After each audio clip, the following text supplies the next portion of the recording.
Hey everyone, today's video is going to be a little bit short. I'm just showing off some graphical updates I've made.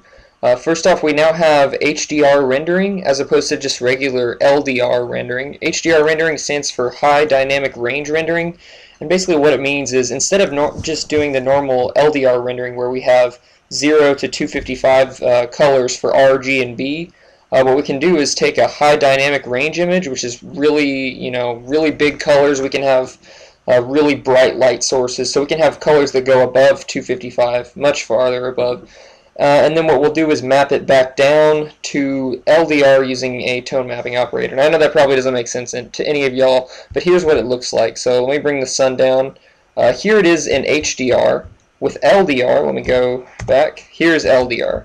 And you'll notice when the sun is really high, if you look to the horizon, it's just really bright white. You can't really see any detail, but when we switch to the HDR rendering, it looks better. It kind of smooths it down because it's mapping the range down. And you'll notice in LDR, the snow on top of the mountains is a little too bright. When we do HDR rendering, it kind of brings it back down.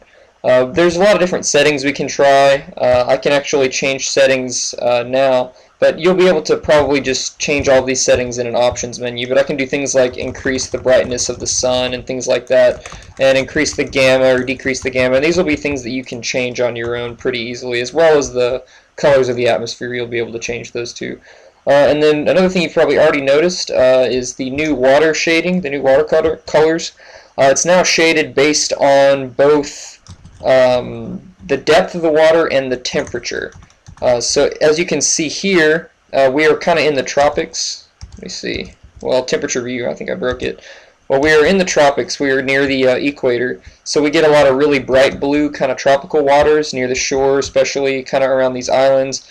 It really makes it look a lot prettier, and it lets you kind of better be able to tell the depth of water from farther away. Let's see if we can fly north and show you what it looks like when you have colder waters. Here we go. We're closer to the North Pole now. There's still some light blue waters for really shallow stuff. What I need to do next is make it so that water actually freezes over, because right now we still have liquid water up here, but it's well below the freezing point. There's snow and everything. There should be also liquid water. That'll make the North Pole look more believable.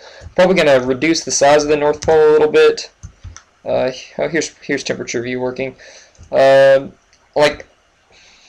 I think the temperature distribution looks kind of realistic, but people seem to think that there's a little bit too much of a North Pole, like the North Pole is a little too cold. I think that might be just an optical illusion of the sphere, because the sphere is actually, like when I'm really close, people think I'm looking at a whole hemisphere, but I'm really not.